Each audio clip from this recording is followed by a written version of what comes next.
जी, बिस्मिल्लाहिर्रहमानिर्रहीम। अस्सलाम वालेकुम। जी मेरे भाई, इन्वेंटरी वैल्यूएशन का हमारा ये लेक्चर सेकंड है, जिसमें हम डायरेक्ट पास पेपर पे आ गए हैं। हमने क्योंकि ये सारा बेसिक लेवल का टॉपिक होता है, तो इसलिए इसमें कोई परेशानी वाली बात नहीं होती। और अगर हम देखें तो स्प्रिंग 24 के अंदर ये 10 नंबर का सवाल आया हुआ है, और मैंने आपको कहा था कि इसमें से 10 से 15 नंबर आते रहते हैं। हमेशा नहीं, लेकिन अक्सर आ जाते हैं। लिखा हुआ compute the correct value of closing stock of finish goods, कि हमने जो क्लोजिंग स्टॉक है उसकी वैल्यू फाइंड करनी है, और पहले वैल्यू बताई हुई है, हमने उसको ठीक करना है। ठीक है। और ये ठीक करने का तरीका ना क्वेश्चन टू क्वेश्चन वेरी करता है। मैं अगर आपको ये बताऊं कि ये जो मैं आपको तरीका बता रहा हूँ फॉर लाइफ आपने यही इस्तेमाल करना है, ये गलत होगा। आपने सिंपल किसी भी तरह से जो आपको फिजिबल तरीका लगता होगा, आपने क्लोजिंग स्टॉक की वैल्यू ठीक करनी है। ठीक है। इसके अंदर अगर हम देखें इस सवाल को, तो इस सवाल के हिस्से में 10 को हम 1.8 से मल्टीप्लाई करें तो पेपर में 18 मिनट आपने इसको देने हैं। 18 मिनट में ये सवाल आपका हो जाना चाहिए। ठीक है। हाँ, 2 मिनट का वेरिएशन आ सकता है। लिखा हुआ है Shadman enterprises limited produce two product namely A and B. The following figures have been extracted from the SPL December 23। वो आपको दिसंबर 23 का दो प्रोडक्ट है उसके बारे में बता रहा है, सेल्स। अगर हम सेल प्राइस पर यूनिट यहां से फाइंड करें तो कर सकते हैं, यानी यूनिट्स को डिवाइड करें, बल्कि ये साथ साथ हम कर लेते हैं। रुपीज एंड थाउजेंड में चाहे कर लो, 5040 डिवाइडेड बाय 48,000, आपके पास वैल्यू आ गई 105 सेल प्राइस पर यूनिट। और 7670 डिवाइडेड बाय 59,130, ये सेल प्राइस पर यूनिट हमारे पास है। फिर लिखा हुआ opening raw material, cost of sale की बात कर रहा है। Opening raw material plus purchases minus closing raw material, ये उसने बता दिया रॉ मटेरियल कंज्यूम्ड। याद रखें, जो हमारी कॉस्ट ऑफ प्रोडक्शन में ऐड होता है ना, वो रॉ मटेरियल परचेज नहीं ऐड होता, रॉ मटेरियल कंज्यूम्ड ऐड होता है। ठीक हो गया। फिर लेबर इतना ऐड हुआ, ओवरहेड इतने ऐड हुए, मटेरियल, लेबर, ओवरहेड। हमारे पास ये चीज आ गई मैन्युफैक्चरिंग कॉस्ट। ये मैन्युफैक्चरिंग का केस है ना, उसमें ओपनिंग फिनिश गुड्स प्लस कर दिया, क्लोजिंग फिनिश गुड्स माइनस कर दिया, तो हमारे पास ये आ गई कॉस्ट ऑफ सेल। और सेल में से कॉस्ट ऑफ सेल माइनस कर दी, तो ये हमारे पास आ गया ग्रॉस प्रॉफिट।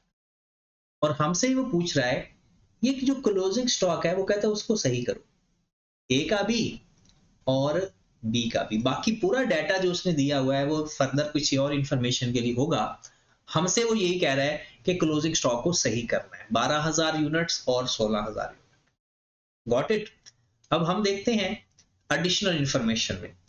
कहता है raw material Y is used for material product A, A के लिए वाई इस्तेमाल होता है, and G is used for B.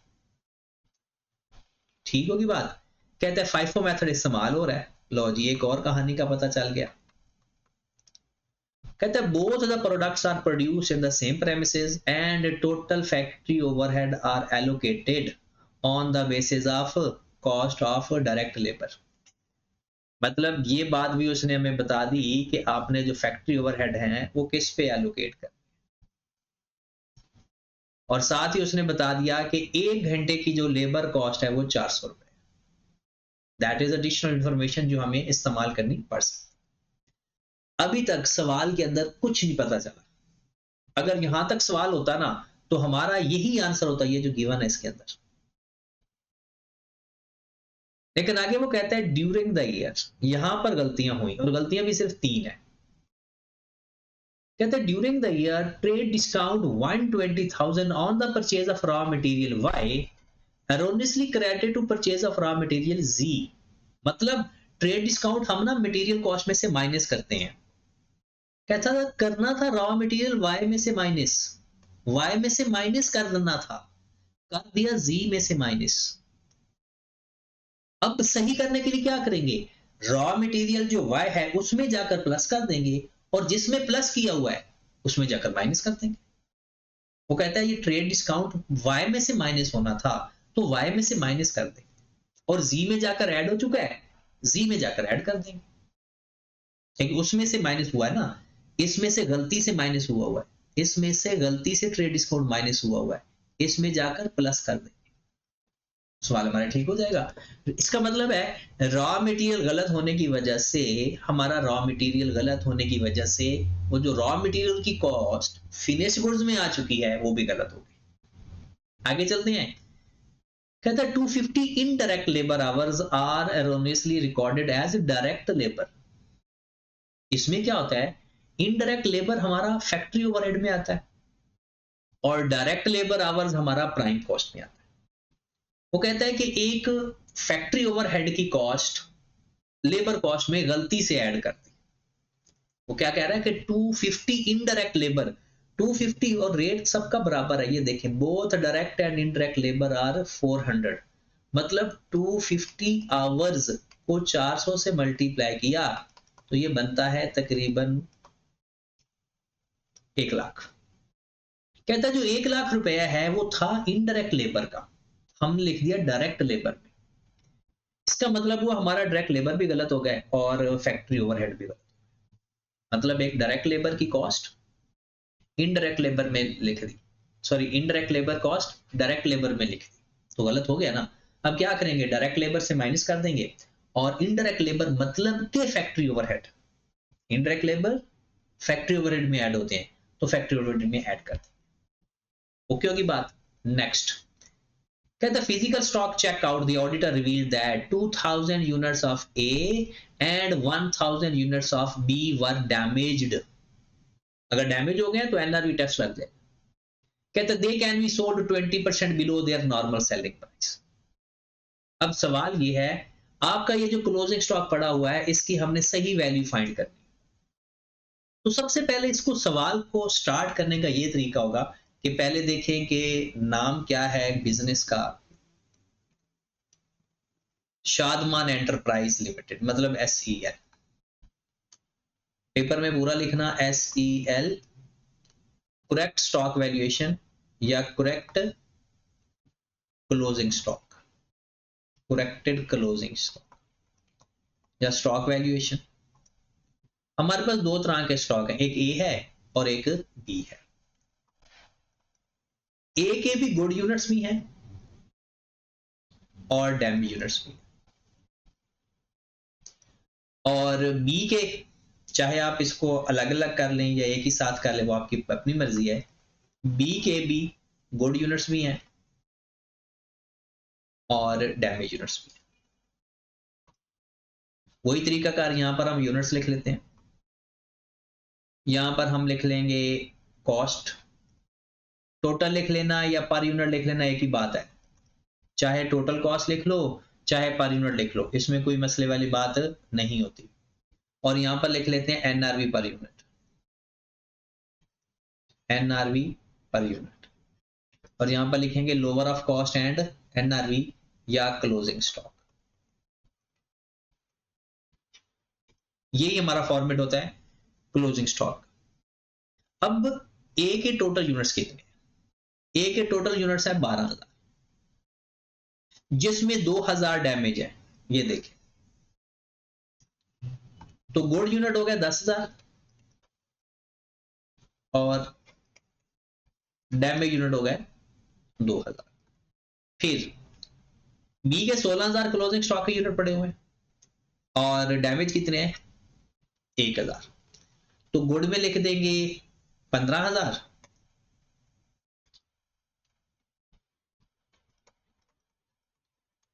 और डैमेज में लिख देंगे 1,000। NRV सेल वैल्यू को कहते हैं, NRV सेल वैल्यू को कहते हैं। तो पर यूनिट सेल वैल्यू हमने अभी अभी फाइंड की थी, 105 है ए की, 105 ए की, और बी की कितनी है 130, बी की है 130 गुड यूनिट की। एनआरवी होती है selling price minus any selling expenses. हमने सवाल पढ़ा कोई सेलिंग एक्सपेंस का जिक्र नहीं था, इसलिए हमने जो sale value as it is लिखी। लेकिन जो डैमेज यूनिट है वो अपनी असल प्राइस पे नहीं बेच रहे, बल्कि किस प्राइस पे बेच रहे हैं लिखा हुआ है नीचे। सवाल पढ़े जरा, आखिरी एडजस्टमेंट कहता है 20% below their normal selling price, यानी 20% below their normal selling price. तो आप इसका ले लें 80% फिर 105 मल्टीप्लाइड बाय 0.8, 105 मल्टीप्लाइड बाय 0.8 84, और 130 मल्टीप्लाइड बाय 80% 104। ठीक होगी बात जनाब। अब अगर हम कॉस्ट पर यूनिट फाइंड कर लेते हैं तो यहां पर पुट करेंगे, हमारा आंसर आ जाएगा, फिर lower of cost and NRV से मल्टीप्लाई कर देंगे ना एंड। लेकिन कॉस्ट भी तो गलत है। अगर सवाल के अंदर ये लास्ट 3 एडजस्टमेंट ना बताई होती, बल्कि ये 2 ना बताई होती, ये 2 वाली, तो हमारा काम बहुत आसान होता। लेकिन अब 2 बताई हुई हैं, तो हमारा जो रॉ मटेरियल है ये भी गलत है, इस रॉ मटेरियल जो फाइंड किए हुए ये भी गलत है, और डायरेक्ट लेबर भी गलत है, फैक्ट्री ओवरहेड भी गलत है। इसके 2 तरीके, एक सही वैल्यू लेकर गलती रिवर्स कर दे, दूसरा वो मुश्किल हो जाएगा क्योंकि रॉ मटेरियल के जो यूनिट्स हैं परचेज वगैरह वो और हैं और फिनिश गुड्स के और। अगर एक टाइप का काम होता ना तो हम गलत वैल्यू लेकर ना उसमें गलतियां रिवर्स कर देते। दूसरा तरीका ये है कि हम सही कॉस्ट फाइंड कर लें। इस सवाल के अंदर सही कॉस्ट फाइंड करना बहुत जल्दी सवाल हो जाएगा, जैसा कि आज जरा वर्किंग कर लेते हैं।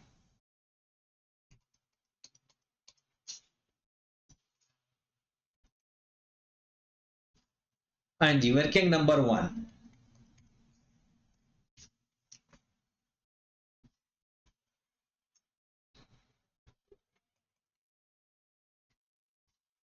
Working number 1।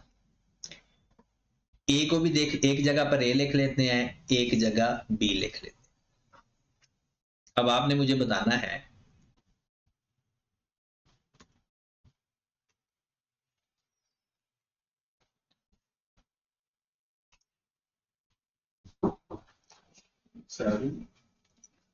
इसके अंदर करना क्या है हमने कि ओपनिंग स्टॉक 4 लाख, 27 लाख की परचेजेस और 9 लाख का क्लोजिंग स्टॉक जो पहले का लिखा हुआ है, मतलब जो गलत लिखा हुआ है।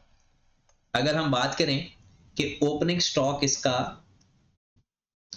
कितना गिवन है जनाब, 5000 यूनिट का 4 लाख, 5000 यूनिट का, रुपीज एंड थाउजेंड करने लगा हूं मैं, 5000 यूनिट का 4 लाख, ठीक है। और इसका कितना गिवन था 500, 5 लाख, 6000 यूनिट का, 6000 यूनिट का रुपीज एंड थाउजेंड है, ठीक है। यूनिट परचेज, कितने यूनिट परचेज किए जनाब, जरा गौर फरमाएं। 30,000 यूनिट परचेज किए 27 लाख, 30,000 यूनिट्स परचेज किए 27 लाख में, 30,000 यूनिट्स परचेज किए 27 लाख में, लेकिन इसका ट्रेड डिस्काउंट नहीं लिखा हुआ, ट्रेड डिस्काउंट इसका नहीं लिखा हुआ, तो ट्रेड डिस्काउंट इसमें माइनस करके लिखेंगे, बल्कि डायरेक्ट माइनस करके लिख दो, ट्रेड डिस्काउंट डायरेक्ट माइनस करके लिख दो। तो ये 27 लाख नहीं आएगा, बल्कि 27 लाख 120 ट्रेड डिस्काउंट है सवाल के अंदर। देखें यहां पर, देखें पॉइंट नंबर 1 में कि वाई का ट्रेड डिस्काउंट जी में लिख दिया, वाई का ट्रेड डिस्काउंट जी में लिख दिया। अब क्या करेंगे, 27 लाख में से 120 माइनस करें जरा, 27 लाख माइनस 120, 2580। और इसके कितने यूनिट खरीदे हैं, 40,000, 40,000 यूनिट खरीदे, 3201, 3201, सॉरी इसमें ट्रेड डिस्काउंट पहले प्लस किया हुआ या माइनस, उसने कहा था ना कि जी में ट्रेड डिस्काउंट लिख दिया, तो 3201 में 3201 प्लस 120, क्योंकि इसमें उसने माइनस कर दिया था, तो 3321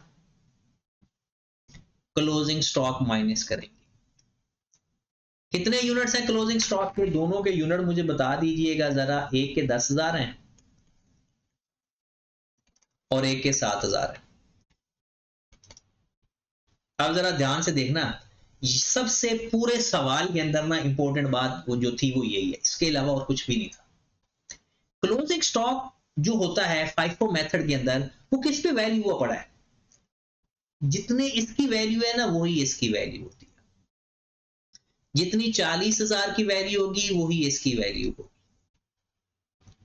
मतलब जो पर यूनिट फाइफो मेथड है ना, तो फाइफो मेथड के अंदर क्लोजिंग स्टॉक एवरेज रेट पे नहीं होता, बल्कि तो पिछला जो क्लोजिंग स्टॉक है वो तो गलत होगा। पिछले क्लोजिंग स्टॉक में तो ट्रेड डिस्काउंट एक का दूसरे में रिकॉर्ड किया हुआ है। अब हमने क्या करना है, 25,2580 को 30,000 पे डिवाइड करेंगे, पर यूनिट आ जाएगा, और 10,000 से मल्टीप्लाई करेंगे तो क्लोजिंग स्टॉक की वैल्यू आ जाएगी 860।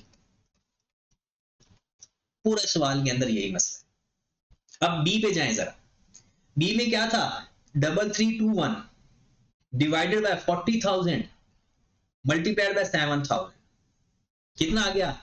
हम 581 रुपीज इन थाउजेंड में है ना, तो राउंड ऑफ कर दिया। बात समझ लगी? किया क्या था कि पिछले साल की जो ये वैल्यू है, इसके अंदर 120 माइनस करना था, नहीं किया हुआ, इसमें से माइनस कर दिया था। तो जिसमें से माइनस कर दिया था उसमें ऐड कर दिया, और जिसमें करना था उसमें से माइनस कर दिया। अब हमारे पास जो रॉ मटेरियल कंज्यूम आया होगा, मटेरियल की जो कॉस्ट हमारी प्रोडक्शन में ऐड हुई होगी, वो 400 माइनस 2580, सॉरी प्लस 2580 माइनस 860, 2120, और 500 प्लस 3321 माइनस 581, 3240। ये आ गई करेक्ट रॉ मटेरियल, कि जितना हमारा रॉ मटेरियल इस्तेमाल हुआ है, करेक्ट रॉ मटेरियल, एक वैल्यू हमारे पास आ गई सही। आगे चलें जरा। लेबर, लेबर को मैं ठीक करने लगा अभी। लेबर तो बहुत आसान है। लेबर की जो गलत वैल्यू थी वो क्या थी मेरे भाई? 11,11,00,000 और 1200, क्योंकि 1000 में कर रहे हैं ना, 1100 और 1200। वो जो एक इनडायरेक्ट कुरेक्शन करने लगे हैं। कुरेक्शन क्या है? पॉइंट नंबर 2 देखें जरा। कहता है 250 indirect labour hours were erroneously recorded as direct labour hour, और वो 250 मल्टीप्लाइड बाय 400, 250 घंटे हैं। 250 घंटे की वैल्यू कितनी बनेगी? मल्टीप्लाइड बाय 400, तो कितना आ गया? 100। तो इसमें से माइनस कर देंगे, और फैक्ट्री ओवरहेड में एक ही फैक्ट्री ओवरहेड में ऐड कर देंगे। तो ये हमारे पास सही मटेरियल की वैल्यू आ गई 1000 और 1200, क्योंकि ये सिर्फ ए में गलती थी, बी में गलती नहीं थी। अब आ जाते हैं फैक्ट्री ओवरहेड को ठीक करते हैं। फैक्ट्री ओवरहेड लो मेरे भाई। अब मुझे बताएं जो फैक्ट्री ओवरहेड हैं, जो पहले पुराने लिखे हुए हैं, वो कितने हैं? पुराने 1320 1440, 1320 1440, और ये गलत है। प्लस कर देंगे करेक्ट करने वाला, जो गलत उधर चार्ज कर दिया। ये कितना आ गया? 1420, 1420 और 1440। लेकिन एक प्रॉब्लम है, जब पिछले फैक्ट्री ओवरहेड एलोकेट होंगे, वो तो गलत लेबर, क्योंकि वो कहता है कि लेबर कॉस्ट के ऊपर एलोकेट हुए थे पिछले, तो पिछली लेबर कॉस्ट ही गलत थी, तो फिर जो एलोकेशन हुई होगी वो भी तो गलत एलोकेशन हुई होगी। इसका मतलब है फैक्ट्री ओवरहेड जो 1420 और 1440 हैं, ये एलोकेट गलत हुए हैं। अब हमने इसको सही एलोकेट करना है। एलोकेट करने का वही तरीका है, करेक्ट एलोकेशन। करेक्ट एलोकेशन, ये तो गलत है, और टोटल है कितने, एलोकेट गलत चाहे हो जाए लेकिन टोटल चेंज नहीं होते। इसका टोटल करें जरा, कितना आ रहा है टोटल, 2860, यानी 1420 जमा 1440, 2860। इस 2860 को इस करेक्ट अमाउंट के ऊपर दोबारा एलोकेट कर, वही divided by sum multiplied by सबका अलग। इसका सम कितना आ रहा है दोनों का, 1200, 1000 जमा 1200, 2200। तो मेरे भाई 2860 को 2200 पे डिवाइड करें, 1000 से मल्टीप्लाई करेंगे तो ए के करेक्ट फैक्ट्री ओवरहेड आ जाएंगे, और 1200 से मल्टीप्लाई करेंगे तो बी के करेक्ट फैक्ट्री ओवरहेड आ जाएंगे। Got it? करो जरा फिर 2860, ये जो हमने टोटल क्यों किया, क्योंकि एलोकेट चाहे गलत भी हो टोटल तो वही होंगे ना जो ओरिजिनल है। तो हमने पहले इनको टोटल कर लिया, अब दोबारा इसको एलोकेट कर लिया, divided by 1000, sorry 2200 multiplied by 1000, 1300 आ गए इसके करेक्ट फैक्ट्री ओवरहेड, और मल्टीप्लाइड बाय 1200, 1560 इसके फैक्ट्री ओवरहेड।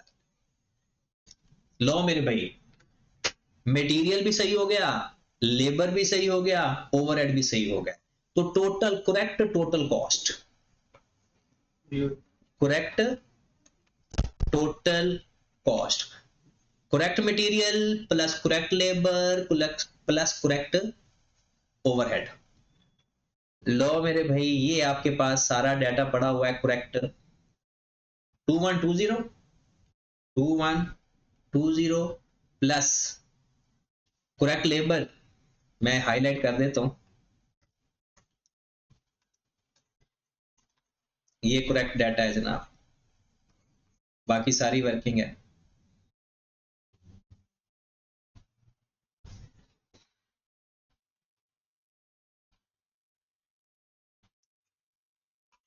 ये है करेक्ट डाटा, ये है करेक्ट डाटा, और 1560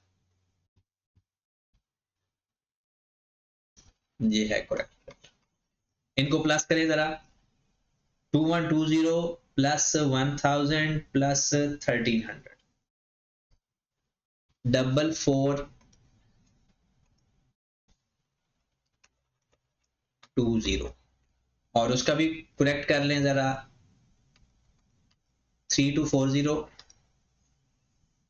किधर चला जाता है, 3240 प्लस 1200, 3240 प्लस 1200 प्लस 1560, 6000।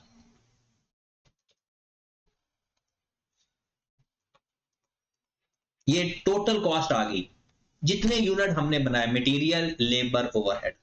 अब हम ये देखना चाहते हैं कि हमने टोटल यूनिट बनाए कितने, कितने बनाए।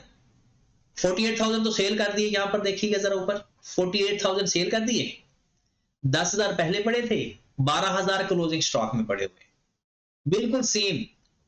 59,000 बेचे, 15,000 पहले के पड़े हुए थे, 16,000 अभी पड़े हुए हैं। तो जल्दी से मुझे बताएं कि यूनिट प्रोड्यूस कितने किए होंगे इस साल। ओपनिंग स्टॉक 10,000 पड़े थे, 48,000 हमने अब बेच दिए, और 12,000 अब हमारे पास पड़े भी हुए हैं। तो बताएं यूनिट बनाए कितने होंगे। वो इक्वेशन का पता है ना यूनिट बनाने की, किस तरह से इक्वेशन बनाते हो यूनिट बनाने की, ओपनिंग स्टॉक के यूनिट प्लस जितने परचेज किए माइनस क्लोजिंग स्टॉक के इज इक्वल टू सोल्ड। हमने अभी फाइंड करने हैं प्रोड्यूस कितने किए, परचेज या प्रोड्यूस, तो क्या आ जाएगा, sold minus opening plus closing. तो अगर हम एक ही बात करें तो 48,000 सेल किए, ओपनिंग है 10,000, क्लोजिंग है 12,000। तो हमने इस साल बनाए कितने, 50,000। 50,000 हमने यूनिट बनाए जिसकी कॉस्ट ये आ रही है। हमने 50,000 यूनिट्स बनाए जिसकी कॉस्ट ये आ रही है। अगर हम बात करें जी की, तो जी में जो बेचे हैं वो 59,000 है, ओपनिंग कितने पड़े हुए हैं, 15,000, और क्लोजिंग कितने पड़े हुए हैं? 16,000, 60,000।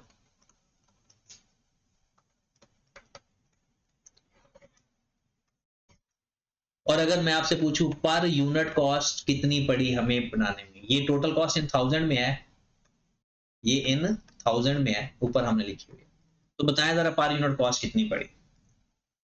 Cost I material labour overhead 4420 divided by 50,000 88.4, ये आ रही करेक्ट, क्योंकि हमने सारी करेक्ट डाटा लिया, करेक्ट कॉस्ट पर यूनिट।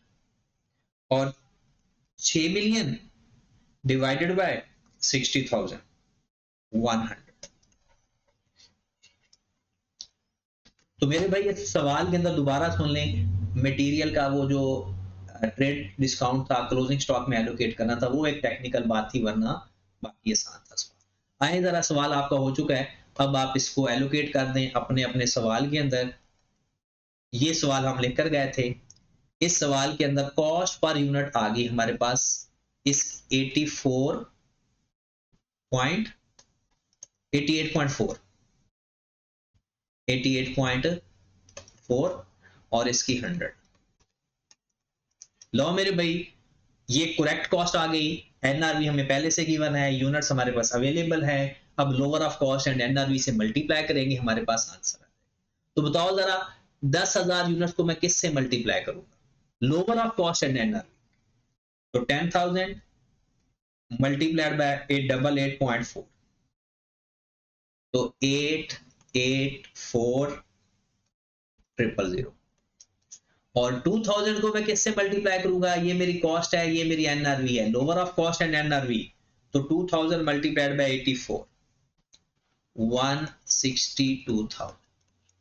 ये मेरे पास ए का स्टॉक आ जाएगा 162,000 प्लस 884,000 1046,000। इसी तरह बी की बात करते हैं।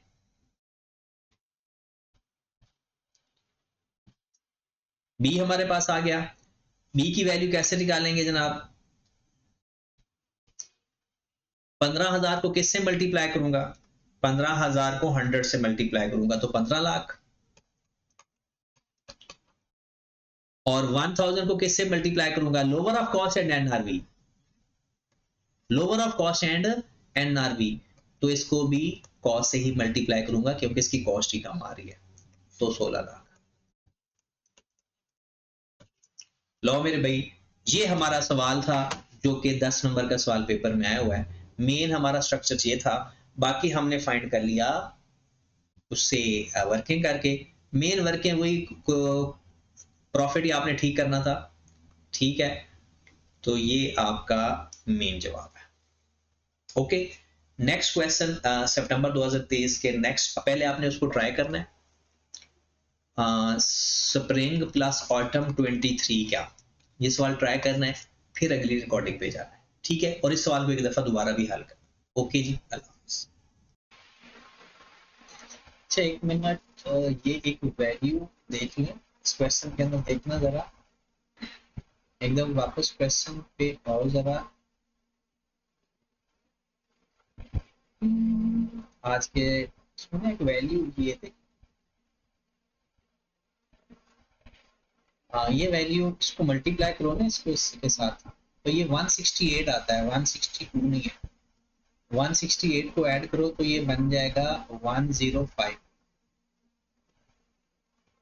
ठीक है, ये ठीक कर लें, ये कैलकुलेशन, ठीक है, ओके।